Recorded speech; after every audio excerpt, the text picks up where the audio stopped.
వచ్చింది కానీ అలా ఆదివారం కదా అని చిన్నోళ్ళు ఇంటికి అన్నీ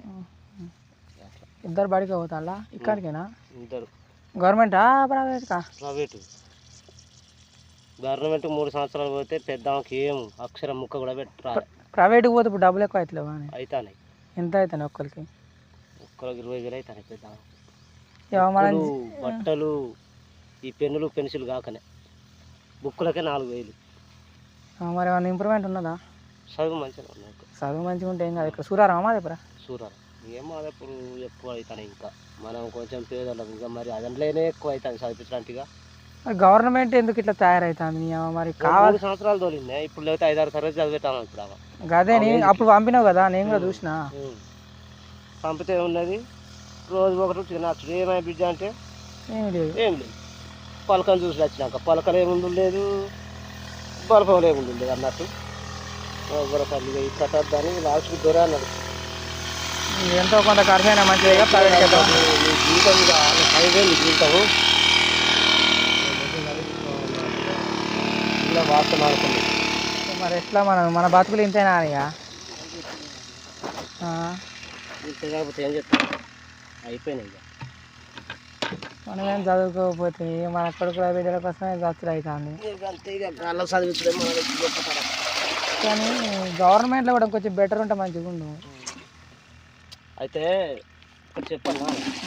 అప్పుడు సార్లు బాగా తక్కువ ఉండే పిల్లలు బాగా ఎక్కువ మంది ఉండే స్టడీకి తగ్గ సార్లు లేకుండే అప్పుడు ఇప్పుడు ఉన్నారు కదా మరి ఇక ఇప్పుడు ఉన్నారో లేదో మన ఓ నాతో చదివిన ఆయన ఇప్పుడు మన ఊళ్ళోనే చెప్తాడు రాజబాబు అంటే ఆయన టీచర్ అయినా చెప్తాడు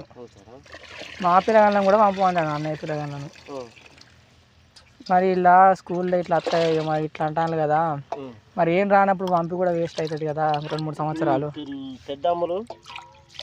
రైటింగ్ చూస్తే నువ్వు 10వ తరగతి చదివిన వాళ్ళు రాసినట్టు అనుకుంటావు ప్రైవేట్ పంపుడు మంచిదే కానీ ప్రైవేట్ పంపితే చదువు వస్తుంది కానీ పైసలు అయితే లేవా పైసలు అవి మరి పని కావాలంటే పైసలు కావాలి మరి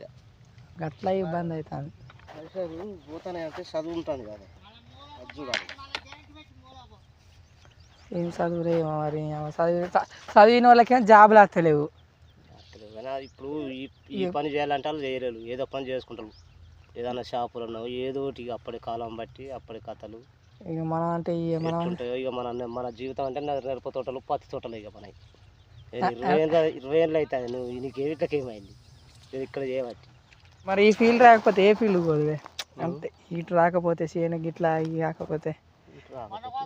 మిరప తోటలు కాకుంటే మనం ఏం చేద్దాం ఇంకా వేరే ఏదో అదే అన్నట్టు నువ్వు లేకపోతే ఇంకా ఏ గట్లేం లేదు అంటే చేసుకున్నావు ఇది కాకుండా నీకు ముందు నుంచి ఏదైనా ఐడియా లేకుండానా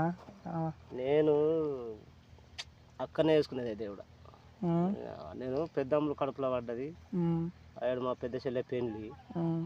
40,000 గురించి ఉండి కథ ఇటు ఏరుకోపోయినా అసలు వేరే చేద్దాం అనుకున్నావా అసలు పత్తి చేసుకునేది నేట 2-3 ఎకరాల పత్తి చేసుకునేది 6 ఎకరాల పొలం పెట్టుకునేది ఆడ అయితే అమ్ములు కడుపులో పడ్డదా పెద్దమ్మ ఈ ఆడవాళ్ళు ఏంది నడవాలి అమ్మ ఒక్కడు ఇటు పోయేద్దాం అమ్మడి పెళ్ళికి వచ్చిన అమ్మడి పెళ్ళిన ఫస్ట్ 1 సంవత్సరం పోయి 2 అయింది 2 అయినాక 35,000 బాగా వెళ్ళిన వద్దన్న వాళ్ళే ఈ దొరకు కలిసిన ఈ దొరకు అంత ముందే ఉంది ఒకసారి తెలుసు నాకు ఈ దొరకు కలిసిన వాళ్ళు మరి అక్కడ బాగా తేలితే మరి కట్టాలి గింత కావాలన్న వాళ్ళు సరే తెచ్చిన కట్టి తరిగిపోయిన వాళ్ళు ఇల్లు వద్దన్నాను ఎందుకు ఉండమంటాను దొరకాలి మంచిగా మళ్ళీ నేను ఇక తీసుకున్నాక మళ్ళీ ఎట్టు కుదరదా ఇగిటే ఉంటాను ఇక అన్ననా ఇక ఇగిటే ఇరుక్కోపోయి సంవత్సరం మళ్ళీ 18,000 బాగా వెళ్ళిన